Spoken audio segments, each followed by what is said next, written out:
maana yake anajua njia ya maisha yako. Ikiwa Mungu anakuwazia vitu vizuri, maana yake anajua ni kwa namna gani unatakiwa uende. Sasa wanadamu tumekuwa tukiacha njia ambayo Mungu ametukusudia na kupita njia ambazo sio sahihi, na kupita njia za waganga wa kienyeji, na kupita njia za watu. Maana anasema amelaaniwa yeye amtegemeaye mwanadamu, amelaaniwa yeye amtegemeaye mwanadamu. Sikiliza, ikiwa Mungu anakuwazia mawazo yaliyo mema, ni lazima ukubali kurudi kwake uyapate hayo mema anayokuwazia. Hauwezi kuyapata mema ikiwa haujampokea huyu Yesu kuwa Bwana na Mwokozi wa maisha yako.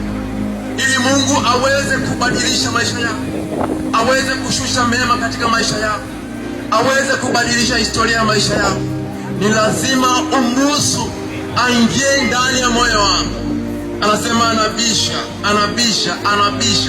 Pengine amekuwa akibisha, akikueleza, mtoto wangu, uko unakoenda sio, mtoto wangu, hiyo tabia sio, mtoto wangu, hivi havitakiwi, na wewe umekuwa na kichwa kigumu na tupaza shingo. Sasa jioni hii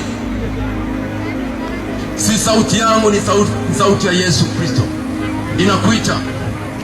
Fungua masikio yako, fungua moyo wako, mpokee huyu Yesu ambaye anakwenda kukubadilishia maisha yako, anakwenda kukubadilishia maisha yako, kwa sababu anasema katika Yeremia, anakuwazia mawazo yaliyo mema.